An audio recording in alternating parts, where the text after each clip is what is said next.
तो देखो हमने पिछले क्लास साधारण ब्याज की ली थी और अब अगली क्लास साधारण ब्याज का सेकेंड पार्ट है। और आप सभी से निवेदन है कि एग्जाम दर्पण का जो यूट्यूब चैनल है ये हमारा, इनको ज़्यादा से ज़्यादा लाइक और शेयर और सब्सक्राइब करें। आप सभी का बहुत ही आभार होगा। तो आज साधारण ब्याज की सेकेंड क्लास है। तो साधारण ब्याज के अंदर कुछ क्वेश्चन हमने किए थे।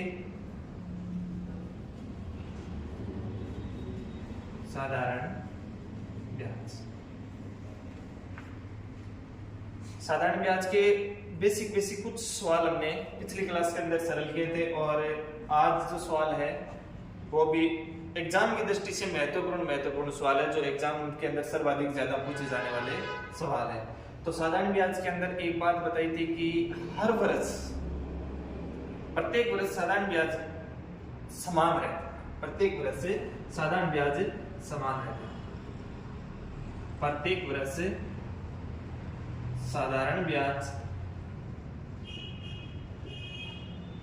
साधारण ब्याज समान रहता है।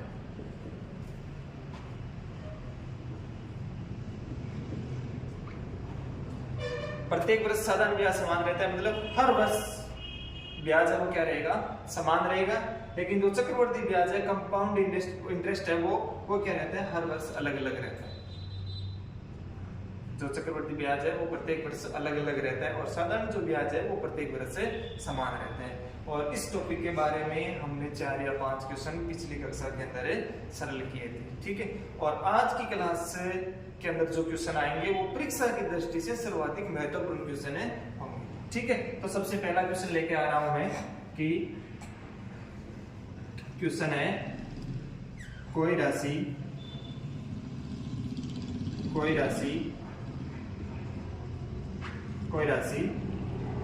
साधारण ब्याज की दर से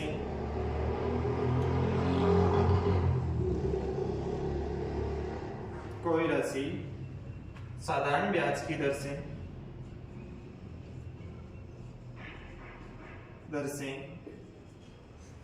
4 वर्ष में 3 गुनी हो जाती है तो दर ज्ञात कीजिए। क्या ज्ञात कीजिए? दर ज्ञात कीजिए। देखिए सवाल को ध्यान से, देखिए सवाल को।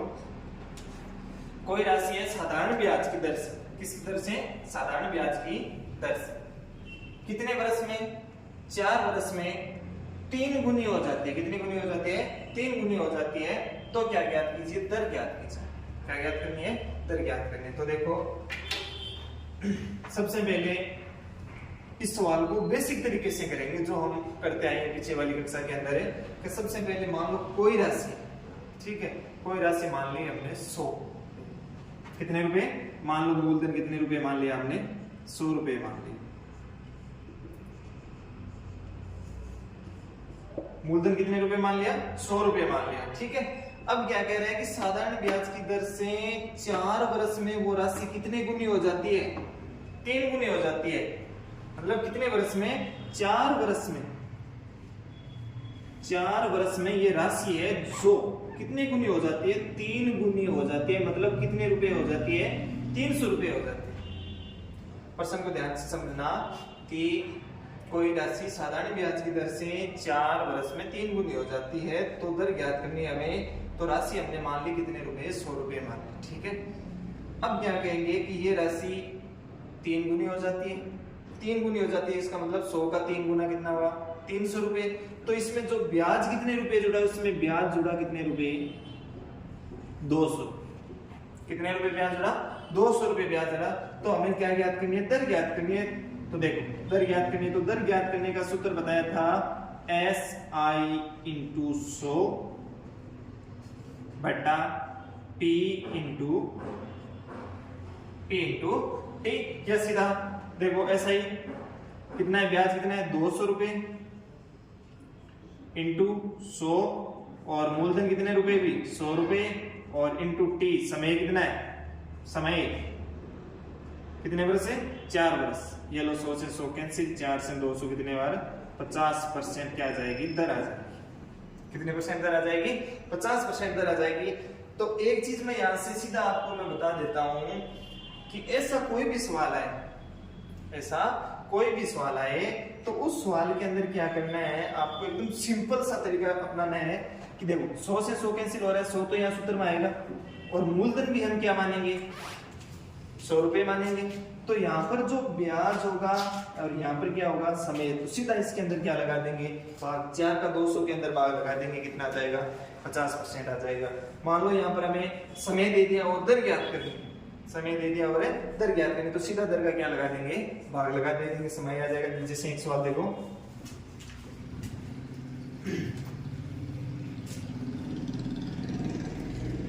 एक सवाल देखो,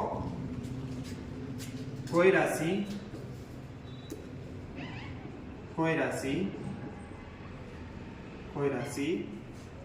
5 साधारण ब्याज की दर से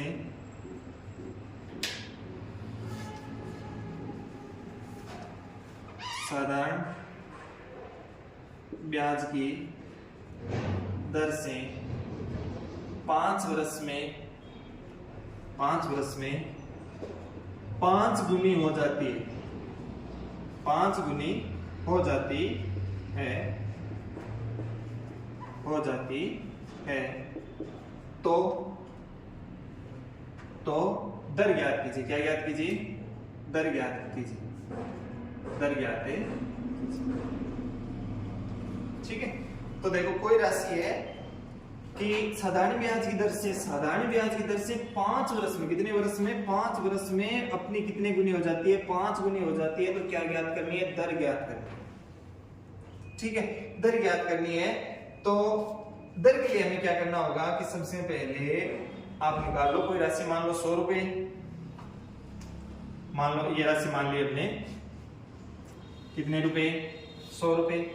अब क्या कह रहा है कि 5 वर्ष में ये राशि कितने गुनी हो जाती है? 5 गुनी, तो 100 का 5 गुना 500 रुपए हो जाती है।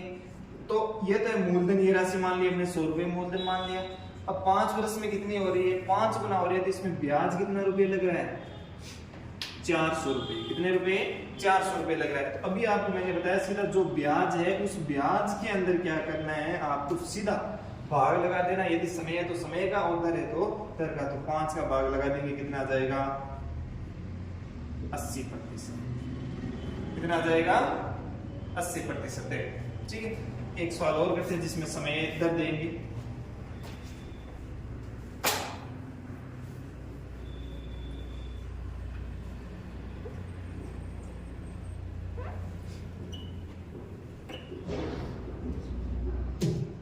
देखो कि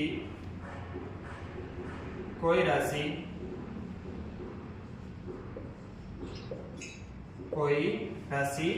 साधारण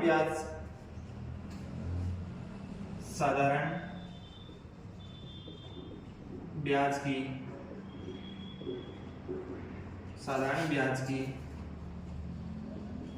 4% वार्षिक दर से 4% वार्षिक दर से कितने समय में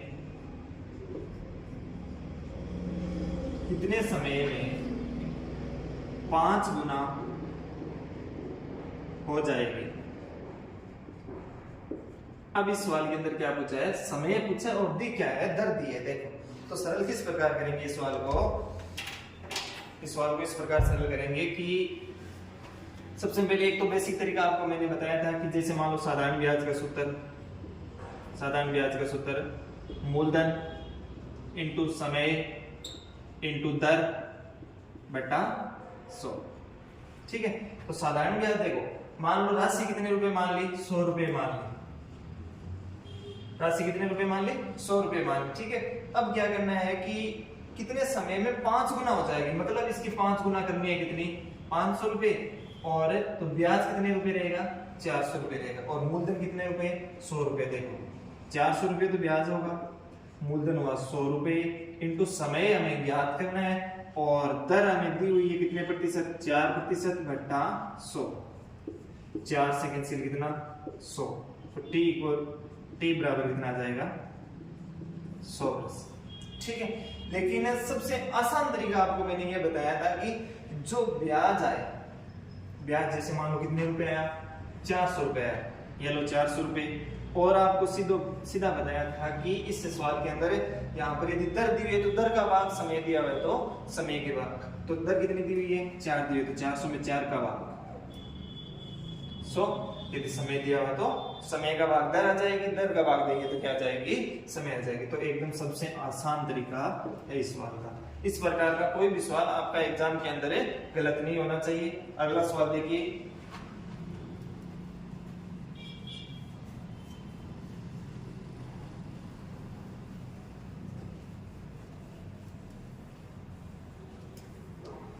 एक सवाल लिखकर और समझा देता हूं मैं कि कोई राशि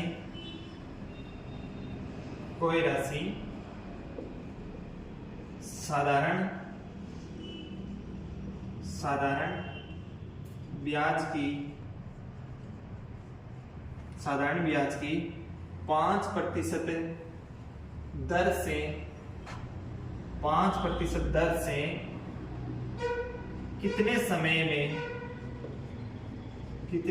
में 3 गुनी हो जाएगी। देखो इस सवाल के अंदर ना तो पेन उठाना है ना कुछ और करना है, एकदम बेसिक तरीके से मतलब फटाफट इस सवाल का क्या निकालना है, आंसर निकालना है। तो कोई राशि मान ली हमने कितने रुपए 100 रुपए, तो 5% की दर से कितने समय में 3 गुना होगी, ये लो 3 गुना कर दी, तो ब्याज कितने रुपए हुआ 200 रुपए हुआ। ठीक है, और यहाँ पर यदि दर दी हुई तो दर का भाग समय दिया हुआ है तो समय का भाग किसके अंदर है ब्याज के अंदर, तो ब्याज 200 में किसका भाग लगाया 5 का भाग लगाया, कितने वर्ष से 40 वर्ष, कितने वर्ष से 40 वर्ष इसका आंसर आ जाएगा। ठीक है, और यदि यहाँ पर समय दिया हुआ है तो समय का भाग लगाएंगे तो क्या आ जाएगी दर आ जाएगी। ठीक है, इस तरीके से इस सवाल को फटाफट सॉल्व कर लेंगे। अगला सवाल देखो,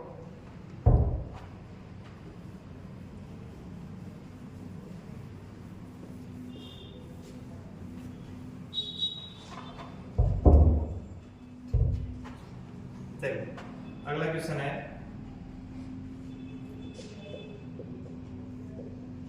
किसी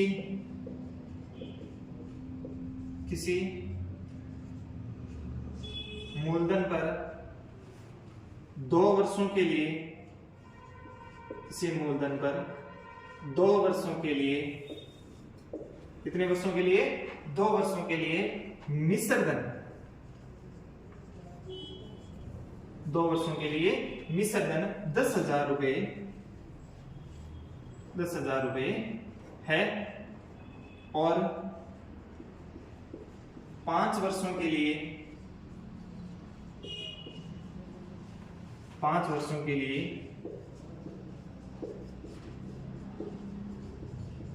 13,000 रुपए है, तो मूलधन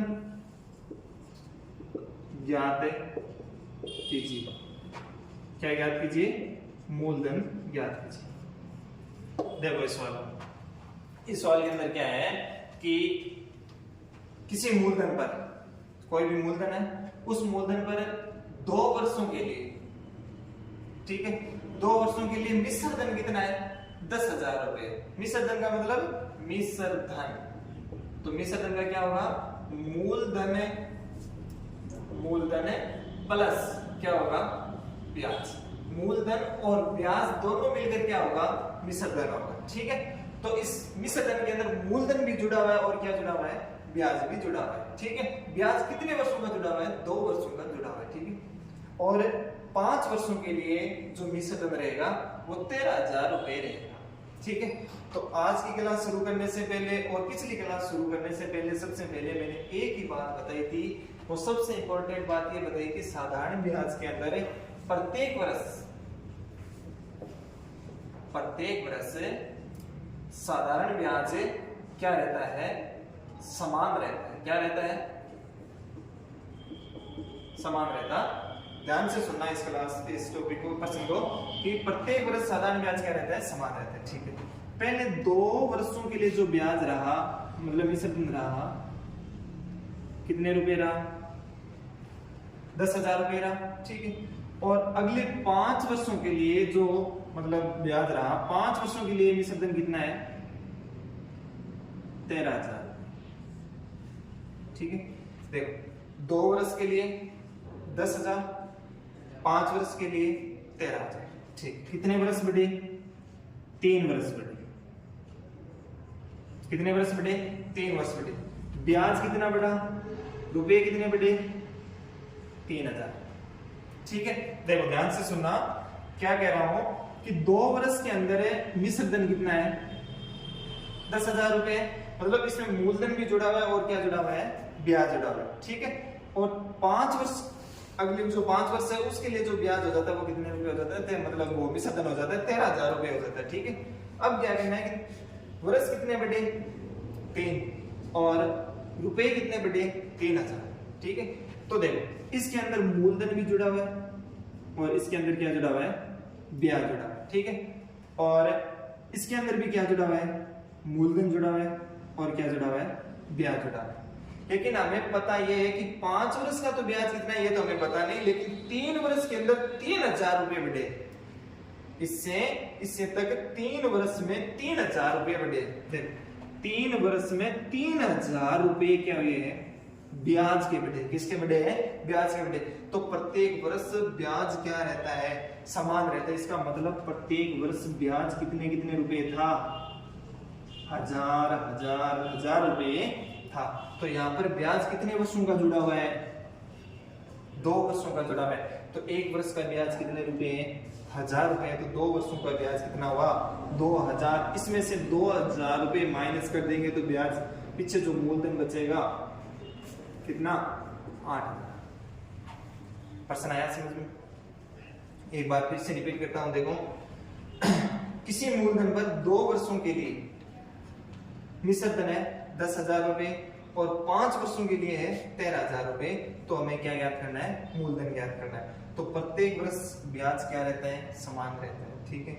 2 वर्ष में 10,000 रुपए हो जाता है मूलधन और ब्याज जुड़कर, ठीक है। और 5 वर्षों में मूलधन यहाँ पर भी समान है, यहाँ पर भी समान है। जुड़ क्या रहा है? केवल ब्याज जुड़ रहा है, ठीक है। तो यहाँ पर ब्याज कितने रुपए जुड़ा? यहाँ से यहाँ तक आने में 3 वर्ष का समय लगा और यहाँ से यहाँ तक आने में 3,000 रुपए एक्स्ट्रा लगे। मतलब 3 वर्ष का जो ब्याज है वो 3,000 रुपए है, ठीक है। प्रत्येक वर्ष जो ब्याज रहेगा वो समान रहेगा। तो पहले साल का 1,000, दूसरे साल का भी 1,000 और तीसरे साल का भी 1,000। मतलब 1 साल का जो ब्याज है वो कितने रुपए है? 1,000 रुपए है। तो 2 साल में 2,000 रुपए। तो इस मिश्रधन में से 2,000 रुपए निकालेंगे तो पीछे क्या बचेगा? मूलधन। कितने रुपए? 8,000 रुपए। एक सवाल और देखो,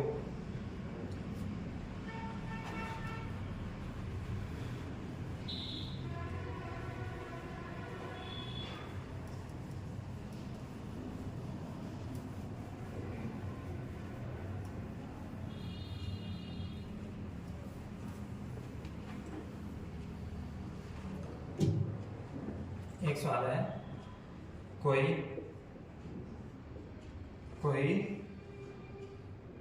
मूलधन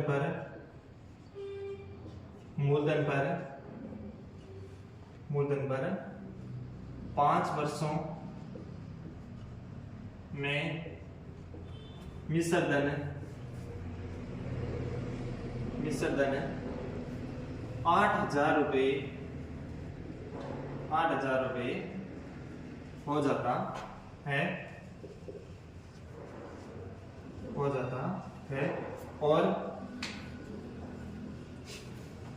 10 वर्षों में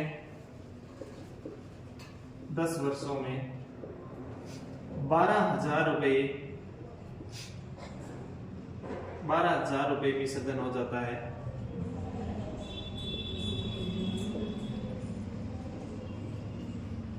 है। तो मूलधन वह 1 वर्ष का ब्याज बताओ। बेसिक तरीके से सवाल को सरल करेंगे। क्या सरल करेंगे कि देखो 5 वर्ष में जो मिश्र धन है वो 8,000 रुपए, ठीक है। ये लो 5 का 8,000, इसमें मूलधन भी जुड़ा हुआ है और क्या जुड़ा हुआ है, ब्याज भी जुड़ा हुआ है, ठीक है। प्रिंसिपल और इंटरेस्ट दोनों इसके अंदर जुड़े हुए हैं। और 10 वर्षों के अंदर जो ब्याज है वो कितने रुपए हैं, 12,000 रुपए। ये लो 10 के 12,000, कितने वर्ष समय बढ़ा, 5 वर्ष समय बढ़ा। ब्याज कितना बढ़ा, 4,000 रुपए बढ़ा। मतलब 5 वर्षों में ब्याज कितना बढ़ा, 4,000 रुपए बढ़ा। तो 5 वर्ष में जो ब्याज बढ़ा 4,000 रुपए है, तो 1 वर्ष का जो ब्याज होगा वो कितने रुपए होगा, 800 रुपए। कितने रुपए होगा, 800 रुपए होगा। 1 वर्ष का ब्याज आ गया 800 रुपए। अब हमें क्या याद करना है, मूलधन याद करना है। तो देखो 5 वर्ष, 1 वर्ष का ब्याज यदि 800 है तो 5 वर्ष का कितना है, 4,000 रुपए दे रखा है, ठीक है। तो 4,000, 8,000 में से 4,000 रुपए गए तो पीछे मूलधन कितना रुपए बचा, 4,000 है, ठीक है। हमने 2 टाइप के सवाल पढ़े। एक सवाल तो पढ़ा था कि इसमें इतने समय में इतना गुना राशि हो जाती है, तो इसकी या तो दर ज्ञात करो या क्या ज्ञात करो, समय ज्ञात करो। तो सीधा सा बताया कि जो ब्याज आ रहा है उस ब्याज में या तो समय का भाग लगा दो और या किसका भाग लगा दो, दर